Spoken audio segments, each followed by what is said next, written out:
De Brazzaville à Dakar, c'est quitter le centre de l'Afrique pour rejoindre la partie occidentale du continent. Un mouvement qui concerne des milliers de Congolais qui ont atterri au Sénégal.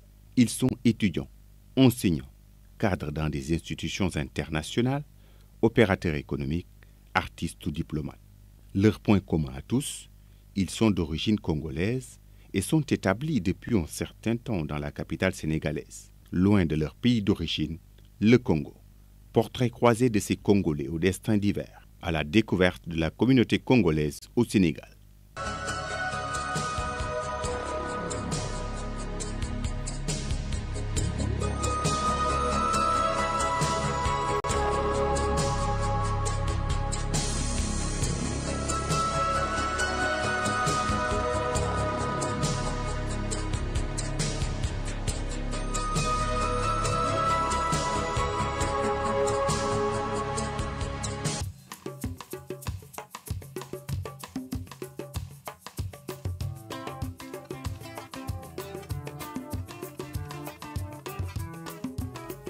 Au départ, ce sont les Sénégalais qui avaient le plus tendance à se rendre au Congo-Brazzaville. Une histoire qui débute dès la fin du 19e siècle avec Camarama Lamine, qui avait quitté son village du Fouta sénégalais pour devenir marin. Il était sergent lorsqu'il fut recruté à Dakar par Pierre Savorgnan de Brazza, qui l'embarqua dans son contingent pour sa deuxième mission d'exploration de 1879 à 1882 dans l'Ogooué, au Gabon et au Congo. Aujourd'hui, les Congolais s'installent de plus en plus au Sénégal. On m'a dit que chez toi là-bas, tous les enfants sont des rois, alors que chez nous ici, nous sommes de joyeux petits pois. Est-il vrai que chez toi là-bas, le Père Noël vole si bas? Pierre-Michel Ngimbi, ambassadeur de la République du Congo, a été ministre de l'enseignement technique et professionnel de son pays d'août 2002 à septembre 2009 dans le gouvernement du président Denis Sassou Nguesso. Il est membre du Parti congolais du travail, dont il est le député élu actuel de Louvakou, après avoir été élu député de la première circonscription de Dolisie, suite aux législatives de 2007. Durant le mandat du président Pascal Lissouba, il a été successivement ministre du Développement scientifique et technologique chargé de l'enseignement technique et professionnel, conseiller spécial, haut commissaire au PTT, ambassadeur du Congo en Israël, puis en France, avec juridiction en Espagne, Portugal, Angleterre, Suisse, Vatican et à l'UNESCO. Sénégal au Congo, c'est le sergent Malamine. Il a accompagné Savorgnan de Brazza, qui a donc découvert Brazzaville et qui a créé la capitale Brazzaville. Savorgnan de Brazza était un citoyen français d'origine italienne et explorateur, qui a donc rencontré le Congo et qui l'a fait en compagnie du sergent Malamine, qui lui était un Sénégalais. Puis, une forte délégation de Sénégalais sont rentrés par le port, puisqu'avant on utilisait plus le bateau, ont traversé le chemin de fer.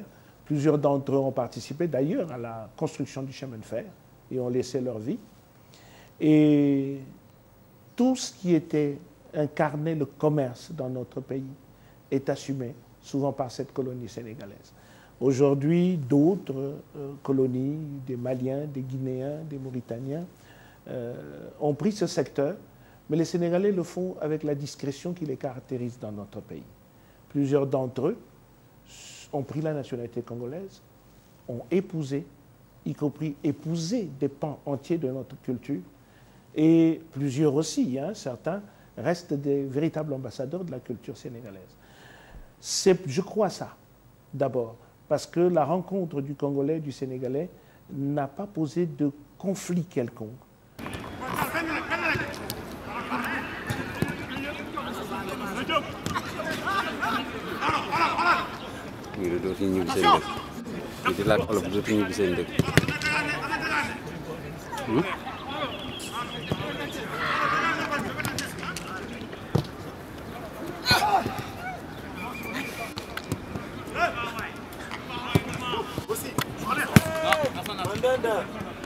Je suis prêt au soleil. Oh.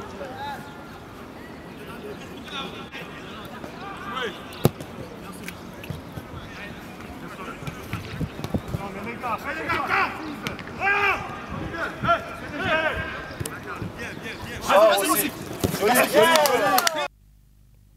sont les étudiants qui constituent la majorité des membres de la communauté congolaise du Sénégal.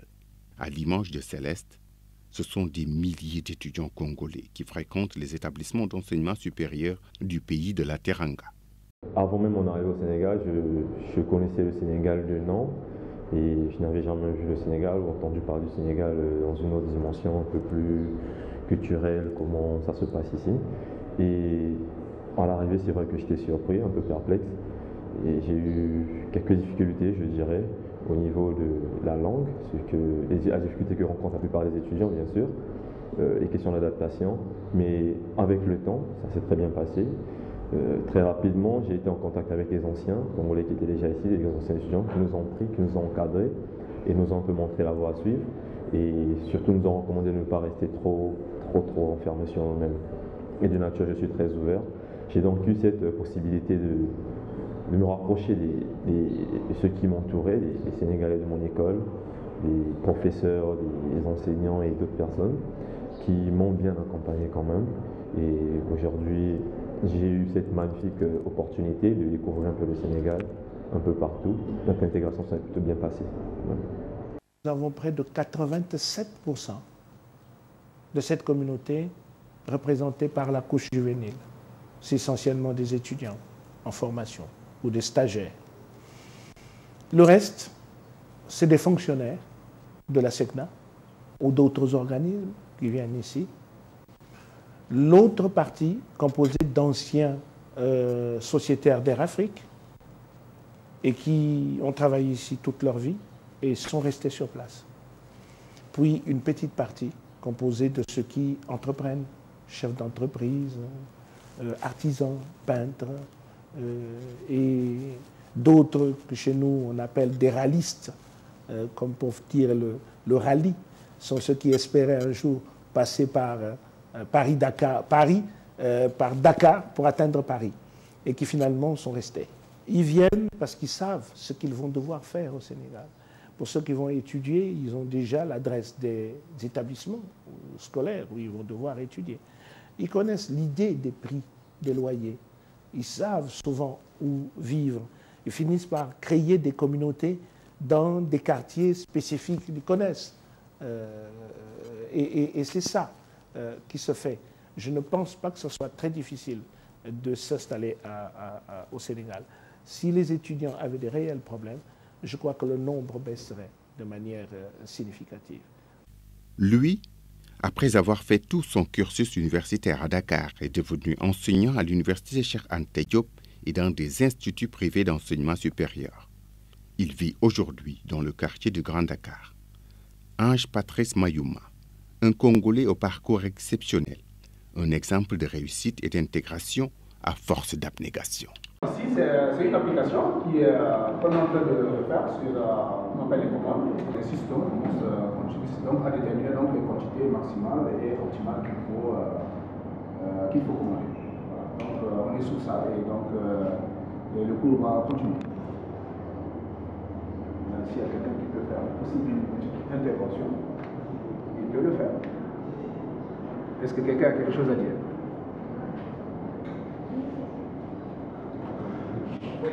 Vous n'avez rien à dire? N'importe quoi concernant le cours ou bien je vois une intervention. En se présentant d'abord. On va prendre un garçon et une fille. C'est bon?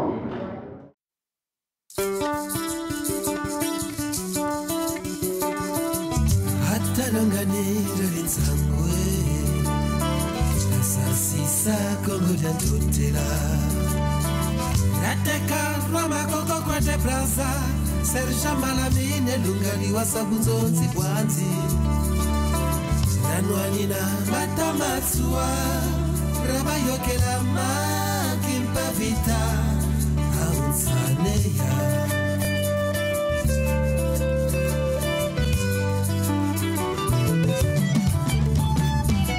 Hatalangani rebe mangwe Nahatameto misingo mea yoga Mwanga samakanda Ratana basare na nzila masene Ukiafuta na menga Mabanga kazeto Amusaneya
Alex Chitembo Foti, c'est un success story de l'aventure sénégalaise des Congolais de Brazzaville. Arrivé à Dakar comme jeune étudiant, il est aujourd'hui à la tête d'une dynamique entreprise spécialisée dans le web design, le génie logiciel, le web marketing et les réseaux. Alex Foti, c'est un étudiant congolais envoyé par le gouvernement congolais pour faire ses études au Sénégal. Et Alex Foti, c'est aujourd'hui un chef d'entreprise à la tête d'une entreprise qu'il a créée qui s'appelle Toponitech. Alex Foti, c'est aussi le président de la diaspora, en fait pas de la diaspora dans la globalité, mais plutôt de tous les informaticiens de la diaspora congolaise au niveau de l'Afrique de l'Ouest. Donc, je suis africain, de nationalité congolaise, qui entreprend au Sénégal. La plateforme Girafe, un outil de gestion des affaires consulaires au niveau de l'ambassade du Congo au Sénégal. Une réalisation qui porte l'empreinte d'Alex Foti et de son équipe d'informaticiens. Qui nous permet de pouvoir générer les activités, les statistiques autour de demandes d'actes consulaires et aussi au niveau des visas. Donc un logiciel, en un clic, on peut savoir combien de demandes de visa qu'on a effectuées, quelles sont les nationalités des personnes demandeurs de visa. Et ça peut aussi nous donner par mois les statistiques des demandes d'actes consulaires, leur nature, et également connaître le nombre de ressortissants, ainsi que leur typologie, par exemple le nombre des étudiants, les nombres des commerçants, les nombres de professionnels. Code, c'est un collectif qui permet aux informaticiens de s'épanouir dans leur domaine et ainsi d'encadrer aussi les nouveaux jeunes, c'est-à-dire les jeunes informaticiens, les étudiants, justement dans les outils informatiques. Donc, le CICODE, d'un mot, ça comble le trou de l'ancienne association qui existait, qui était l'association des Congolais, des informaticiens congolais au Sénégal. Donc, le but du CICODE, c'était justement, et c'est un peu d'élargir cette philosophie qui était déjà mise en place. Donc, le CICODE était là pour encadrer les jeunes. Et là, à travers le CICODE, on a développé des partenariats avec des entreprises comme Toponitech, qui est une entreprise qui, tout récemment, il y a eu 3 jeunes étudiants congolais qui ont eu des stations, autant pour moi des attestations et des stages au niveau du Toponitech. Et actuellement, toujours avec le partenaire avec Toponitech, dans une semaine, le CICODE, en partenariat avec Toponitech, va lancer une formation en langage HTML5 et CSS3. Et là, ce sont les jeunes congolais, les informaticiens congolais qui vont en bénéficier de ça. Ce matériel qu'on a mis à notre disposition nous a permis aujourd'hui d'exercer notre travail avec beaucoup de courage parce que le matériel est neuf et cela nous facilite l'obtention des documents par les étudiants. Avant tout, c'était fait manuellement, mais aujourd'hui, je crois qu'en moins de 24 heures, les usagers peuvent obtenir leurs documents parce que cela se fait, soit ils viennent physiquement ici, sur place, ils réclament si on peut leur donner les documents et comme le système est mis en place, donc on peut télécharger et puis sortir les documents et signer. Déjà pour les cartes consulaires, tout est déjà signé, la signature est dedans, on vérifie seulement les données et on tire la carte en un rien de temps. En 24 heures, la personne a la pièce qu'il a demandée. Je félicite le peuple sénégalais. Je félicite la jeunesse sénégalaise. J'apprécie la culture sénégalaise. J'apprécie le fait d'être pacifiste, ouvert aux autres cultures. J'apprécie la liberté d'expression. J'apprécie le fait que les jeunes soient très actifs, entreprenants. Ce que je pourrais dire, c'est de continuer dans cette lancée. De continuer dans cette lancée. Mine de rien, ceci prouve qu'il est possible, avec une jeunesse dynamique, de développer un pays. Parce que voyez un peu le nombre d'activités qu'il y a au Sénégal. C'est impressionnant. Voyez un peu le nombre d'entrepreneurs qu'il y a au Sénégal. C'est impressionnant. Et grâce à ça, vous avez, grâce à ces exemples, des entrepreneurs étrangers qui viennent pour investir. Vous vous rendez compte, aujourd'hui, nous en sommes à peu près à 150 milliards d'investissements au niveau du Sénégal concernant les étrangers. 150 milliards. Donc la stabilité politique, les infrastructures, le développement au niveau des infrastructures contribuent énormément à l'évolution du Sénégal. Alex a noué de solides partenariats avec des institutions de la place en privilégiant le côté relationnel. Cheikh Mbow, maintenant, comment analysez-vous l'intégration d'Alex Fouti au Sénégal? Jeune étudiant congolais, il est devenu chef d'entreprise, installé au Sénégal, vous avez eu à travailler ensemble. Avec le recul, comment analysez-vous? Oui, avec le recul, moi, je dis, c'est en réalité vous qui m'apprenez qu'il est congolais. Moi, j'aurais cru qu'il est sénégalais, pour dire combien il est totalement intégré. Peut-être ici, la seule chose qui pourrait, en tout cas, faire penser à une autre nationalité, c'est peut-être la langue.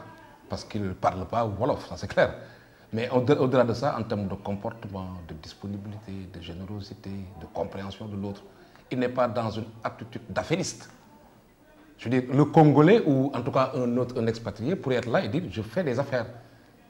Mais nous, on n'a pas du tout ces relations avec Alex. C'est quelqu'un qui... Nous ne le traitons pas aussi en tant que tel. Donc c'est vous, en réalité, qui m'apprenez qu'il est congolais. Je savais simplement voilà, qu'il ne parlait pas Wolof. Et donc je pouvais supposer qu'il était peut-être noce. Mais en termes d'attitude, de comportement, de valeur, de relation, je pense qu'il est totalement intégré.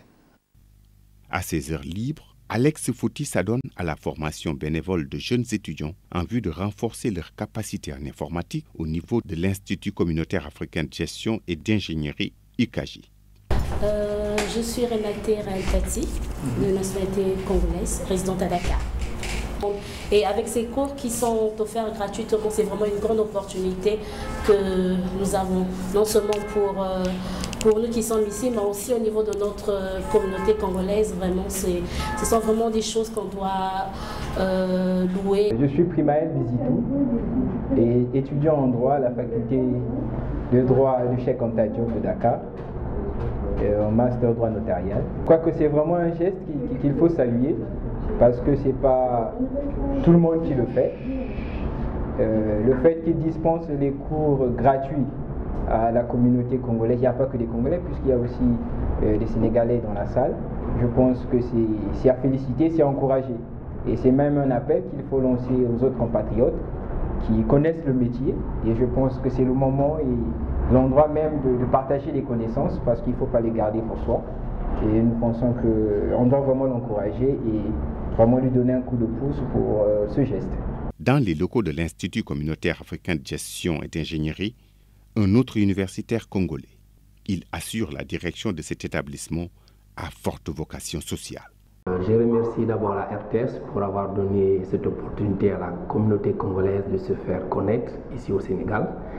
Nous sommes une communauté de plus de 4000 âmes et moi je suis M. Abdon Priva Pambou. Je suis enseignant à l'université de Dakar. Plus précisément, je suis vacataire à la faculté des sciences économiques et de gestion et aussi j'interviens à l'école supérieure polytechnique aussi également au département de gestion.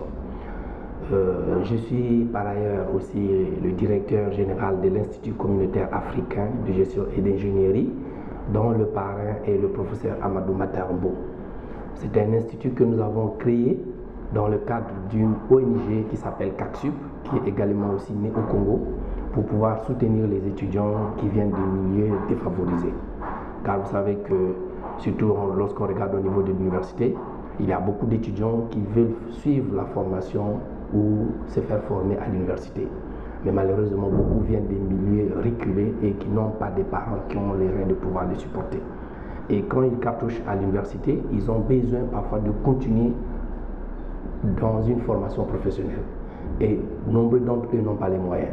Et c'est dans ce cadre qu'après plus de 10 ans de réflexion, que nous avons mis en place au niveau du CACSUP un projet pour accompagner ces étudiants qui se viennent vraiment de tous les coins du Sénégal.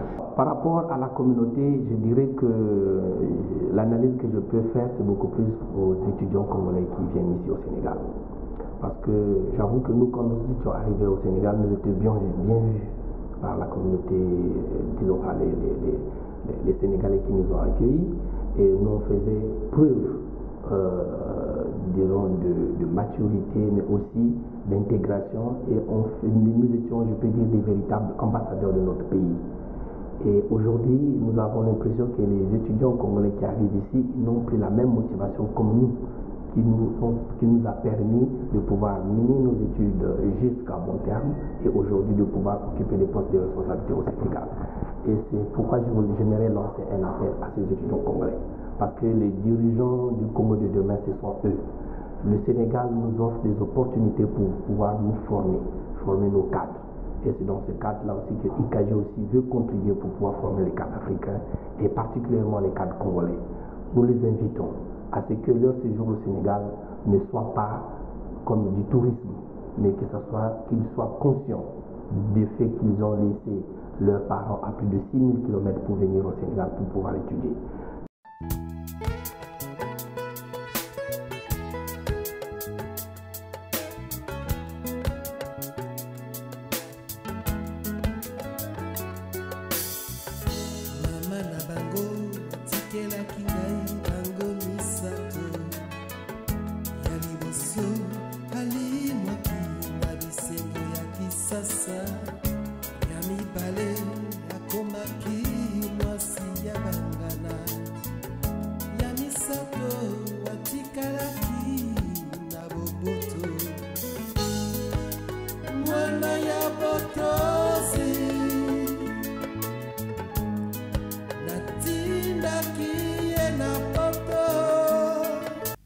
Chef du département maintenance à la SECNA, Aïna Akilotan Koumbi est le président de la diaspora congolaise au Sénégal, un cadre d'expression et de gestion de la communauté congolaise établie au pays de la Teranga. Au Sénégal, depuis le 2 juin 1999, où je me suis retrouvé là parce que j'appartiens à une organisation internationale panafricaine qui est l'Agence pour la sécurité de la navigation aérienne en Afrique et Madagascar.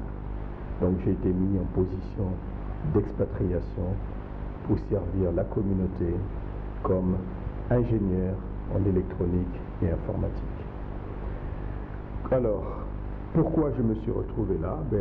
C'est tout simplement parce que le hasard de l'évolution de nos carrières, même si on dit que le hasard n'existe pas, a fait que j'ai été sélectionné dans le cadre d'un processus d'avis de vacances de poste pour pouvoir participer à un important projet d'automatisation des centres opérationnels de la SECNA. J'ai bénéficié pour mon intégration en fait, de la structure SECNA, qui est une boîte qui comporte beaucoup d'expatriés. Comme moi, nous avons au niveau du Sénégal la direction générale.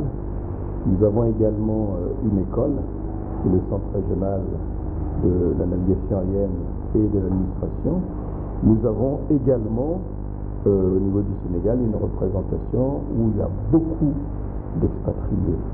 Donc cet environnement à SECNA, en réalité, a d'emblée favorisé cette intégration au niveau du Sénégal, parce que nous avons été immédiatement, quand nous sommes arrivés, pris en main par nos anciens de la communauté congolaise, et qui nous ont aidés à faire nos premiers pas au niveau du Sénégal, nous donner les bons conseils en tant que grand frère, en tant que yaya, comme on dit chez nous, mais également nous montrer très rapidement les différents endroits où est-ce qu'il faut faire les courses, où est-ce qu'il faut aller faire le marché, comment est-ce qu'on peut se retrouver ensemble pour se distraire, pour partager la fraternité en dehors des heures de service.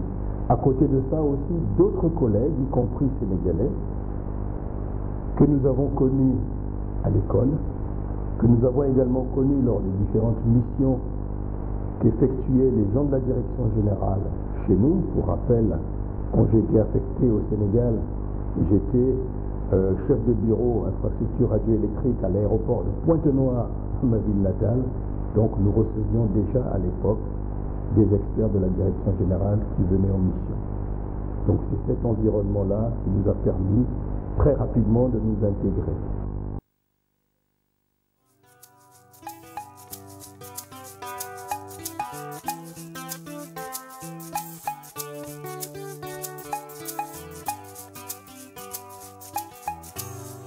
Munalumbu basidi lumbu Ndozi njeli kweloto Kuna maloma tolo Lubwetete lweli rezima Mwokontangu Yaduka mwezi Lubwetete loti tukanzelu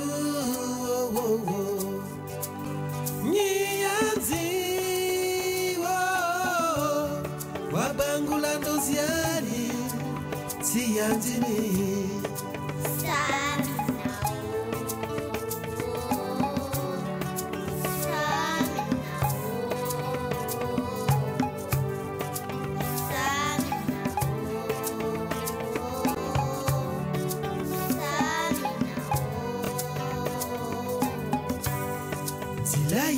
Yasuka Nirana hata Pambuta batangana Mwana wake tonsanga kana Wizile mesanti ya kazi kuchendo Wizina misa mwine walusolo Wabutata Samina ho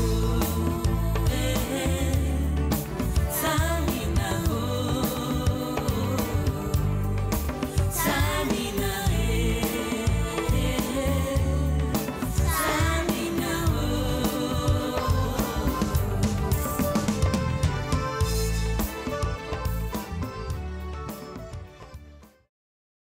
Samba Olivier est un artiste plasticien congolais établi au Sénégal où il vit pleinement sa passion des cimaises avec des expositions et tournées dans la sous-région. À Dakar, précisément, ça me fait 3e mois que je suis à Dakar.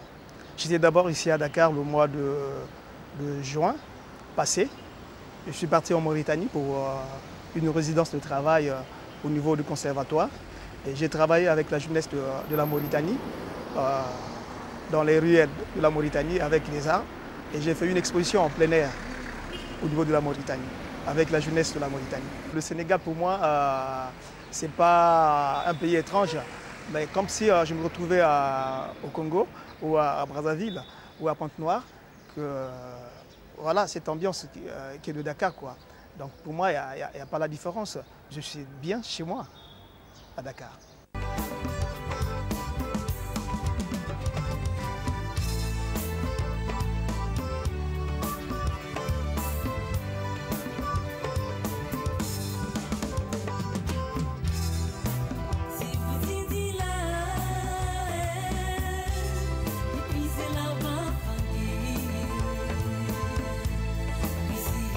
Samina, tu na tu no, não penso.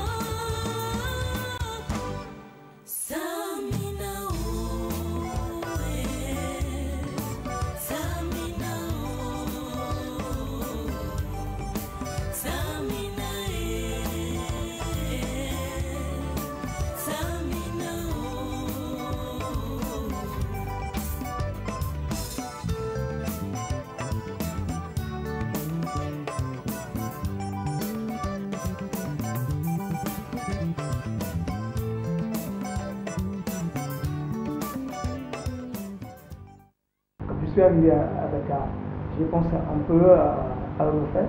À chaque fois quand je regarde un peu la télé, il y a une actualité qui est actuellement en vogue sur l'immigration et tout ça.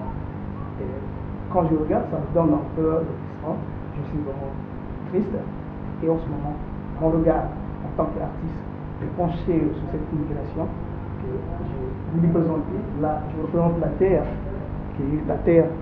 Je représente là de l'autre côté l'inquiétude de l'homme qui est dans le noir et elle a des larmes qui coulent autour de lui, qui montrent que la personne est en détresse.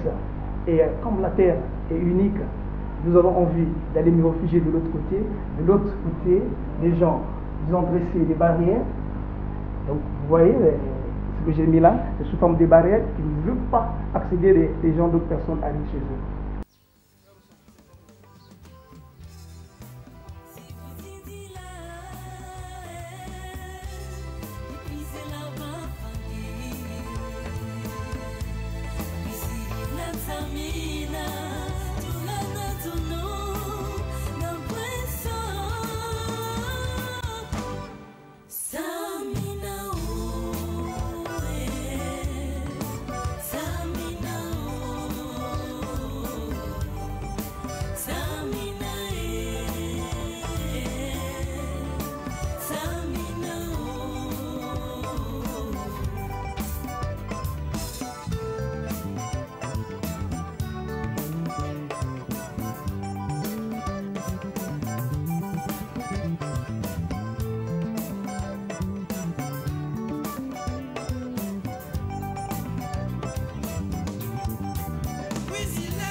La musique sénégalaise, ce que j'ai retenu, hein, c'est le malade qui me fait marquer. Et la danse, actuellement, quand on parle, je ne sais pas ce qu'on fait là et maudit. Bon, pour le repas sénégalais, j'ai mangé le tchèp-dien, à chaque fois qui est devenu mon plat préféré actuellement au niveau de Dakar. Olivier, merci. Merci. Difficile de parler de la culture congolaise sans aborder le phénomène de la sape, tout un savoir-faire, une science pour ses adeptes inconditionnels de la mode. C'est ça la vraie sape. La sape, c'est pour tous les Congolais, pour tous les gens qui s'intéressent aux belles allures.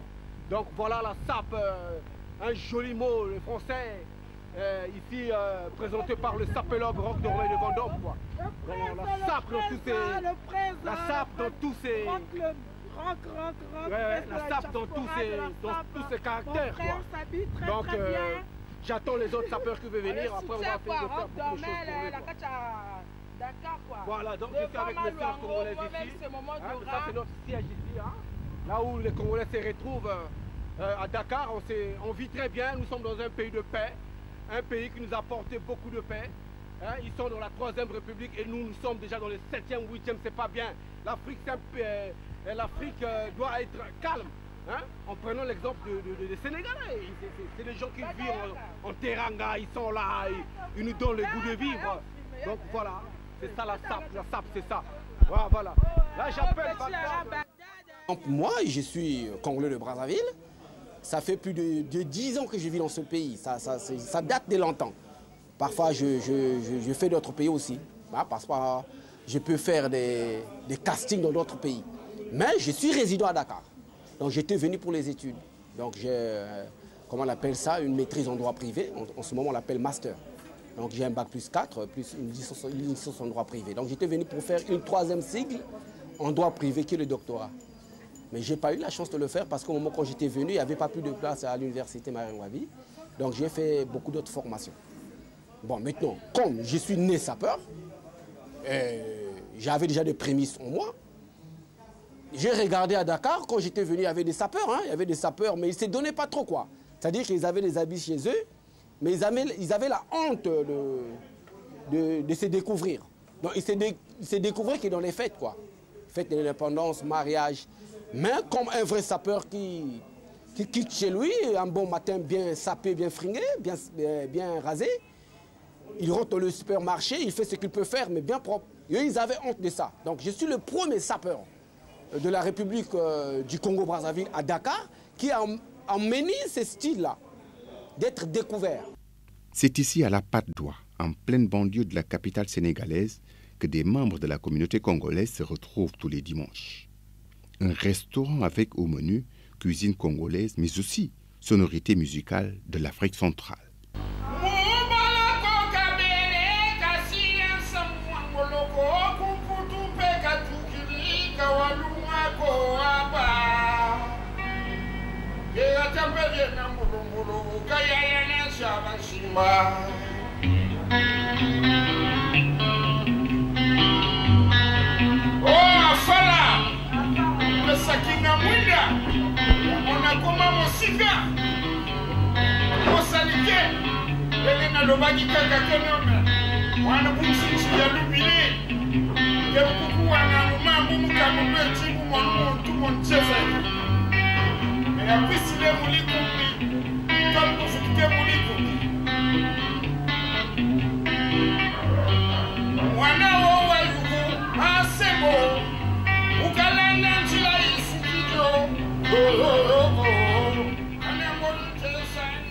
Au restaurant La Congolaise, donc je suis un artiste musicien congolais qui représente un grand artiste. Je suis le successeur d'un grand artiste du Congo-Brazzaville, Rafa Bunzeki, et paix à son âme.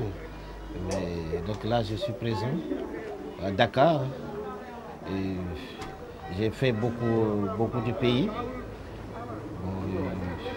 Normalement, je suis venu pour le service. Donc là, je suis là. Et aujourd'hui, on m'a invité de venir assister dans le restaurant congolais. Donc c'est pour cela que je suis là.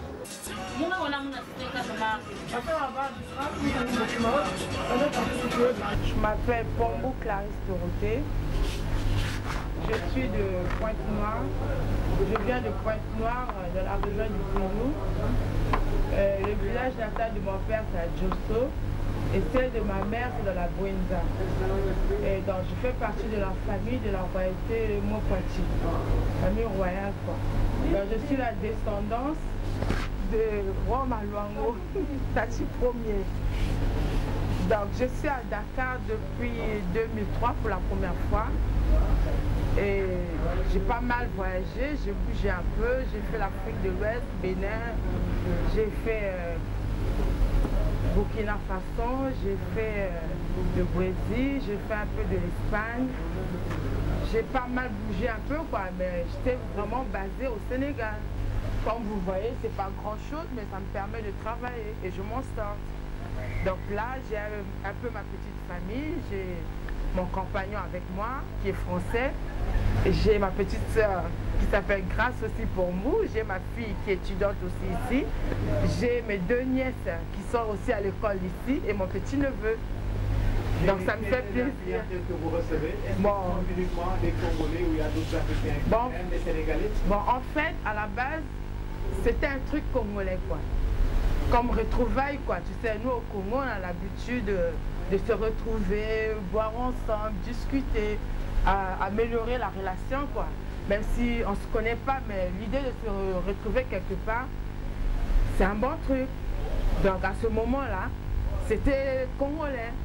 Mais à un moment donné, on a compris qu'il y avait des gens qui s'intéressaient un peu, on commençait à recevoir des clients de toutes les nationalités.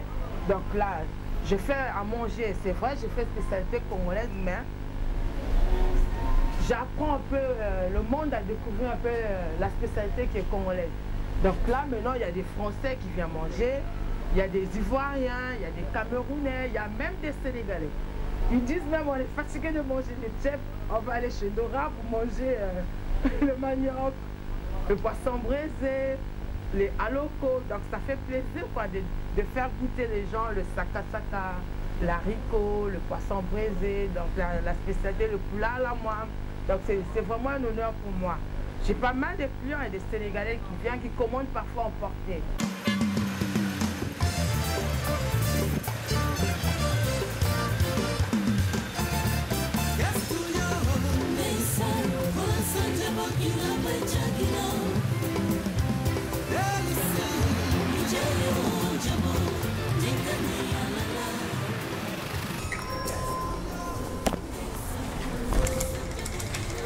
Bonjour, bienvenue à Zuculture. Je suis Luc Maïtoukou, je suis le directeur de cette structure culturelle qui est basée à Dakar. Et je vous présenterai très rapidement les collaborateurs. Dans la première est Yacine Nyong, qui est à l'Université Gaston-Berger et qui fait un stage chez nous pour un mois, et qui travaille sur des projets que nous avons ensemble. Et je vais vous présenter cette première partie qui est la mode, donc une atelier de mode. Et Regina Myong, qui est styliste ici, donc travaille sur tous les projets sur la mode, sur les défilés, mais qui est aussi chargée de production à Zuculture. Et là, je vais vous emmener rapidement voir tous mes autres collaborateurs dans cette structure. En commençant par Centric, qui est notre artiste, qui est mon associé, avec qui nous avons monté cette boîte, et qui est artiste musicien, qui est plasticien, qui est peintre, qui est aussi technicien en sonorisation, et qui est formateur dans cette structure. Et c'est le premier Africain, justement, nous disons souvent, à avoir écrit un livre sur la sonorisation de spectacles, et pour lequel nous sommes en réédition en ce moment. Mais il y a beaucoup d'autres projets. Centric vit à Dakar, parle le Wolof sans accent et fait de la musique très proche du style populaire sénégalais mbala. Pourtant, Patrick Joël Maïtoukou est né à Brazzaville en 1968, au quartier Exouvois, et est très fier de ses origines congolaises.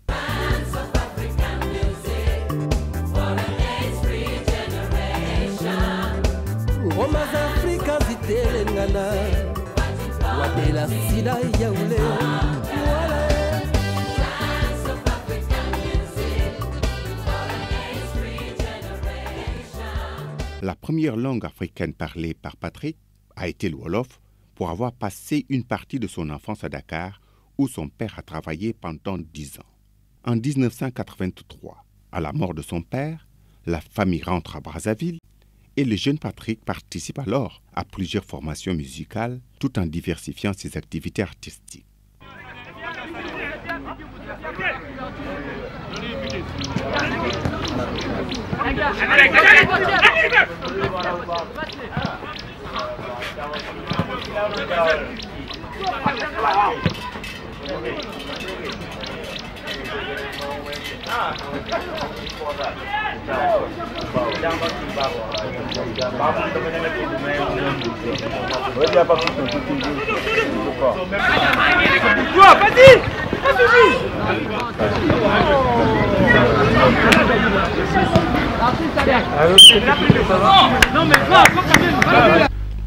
Ici, c'est un match de football organisé par la communauté congolaise avec d'autres nationalités africaines, d'où la dénomination de tournoi de l'amitié.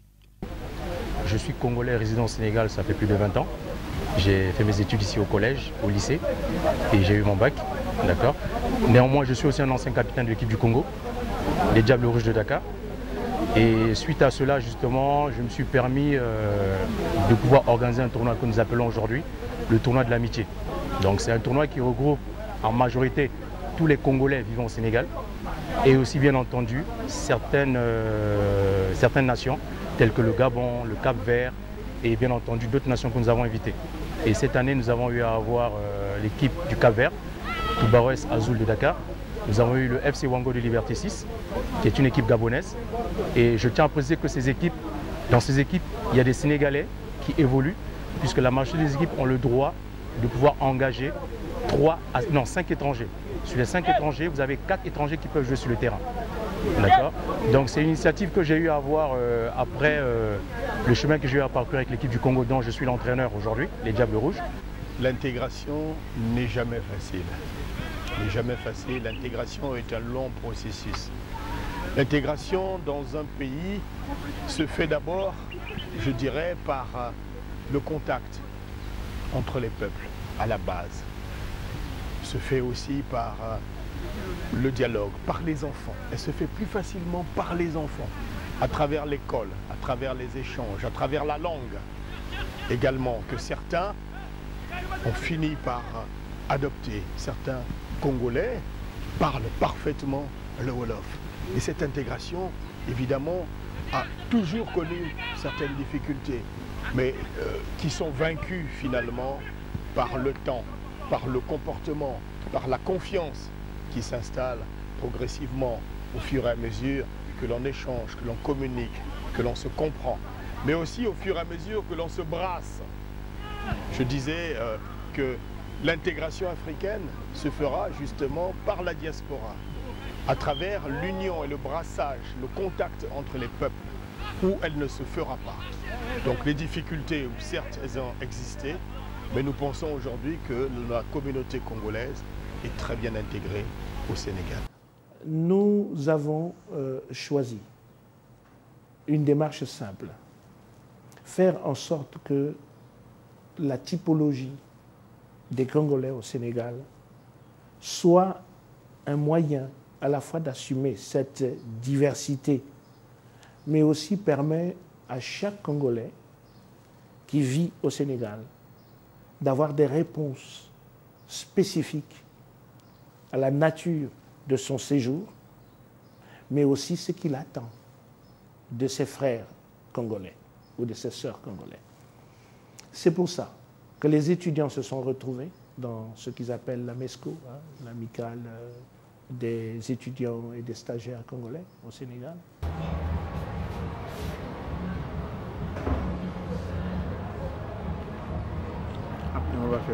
On n'en trouve pas.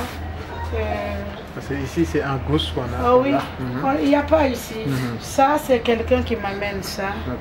Là il y a aussi la muscade en poudre. Et là vous avez du poivre blanc. Les gens ne connaissent pas le poivre blanc. C'est d'autres poivres de couleur verte. C'est lui qui vient là. Même nous on ne connaît pas. Il y a aussi le gari. Salé séché. Ce poisson-là, on l'achète frais. Ce poisson-là, on l'achète frais et on le transforme comme ça.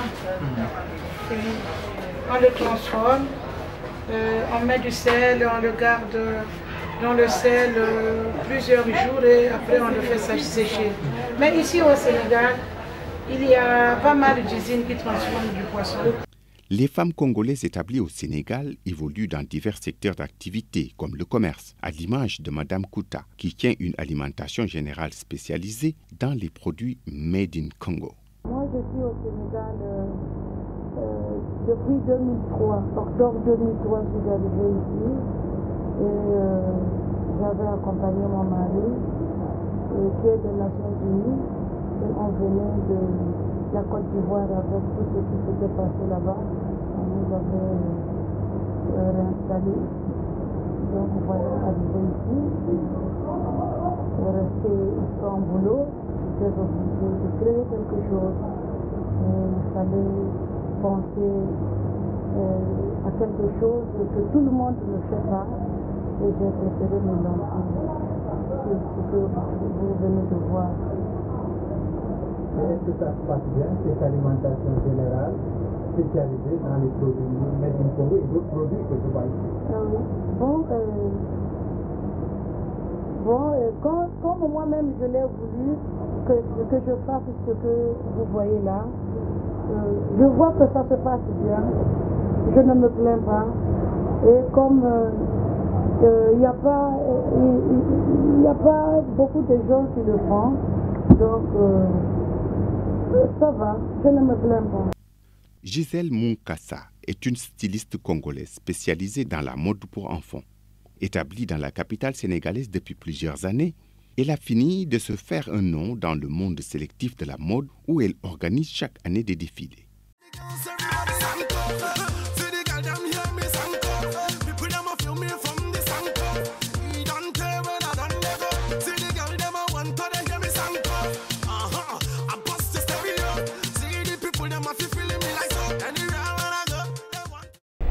Au Sénégal depuis le 13 décembre 1993, donc ça fait plus de 20 ans que je suis là. Puis j'exerce le métier de styliste couturière depuis, ça fait 20 ans quand même. J'avais commencé au pays, je suis de nationalité congolaise, je suis mariée. Ce qui m'a poussé à venir à Dakar, c'est que je venais ici souvent. J'avais des amis sénégalaises.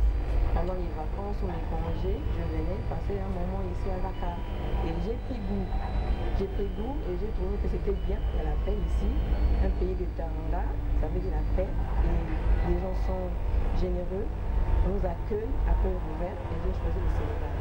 Et depuis, en fait, ce qui m'a poussé à venir, c'est la guerre en fait. J'ai travaillé.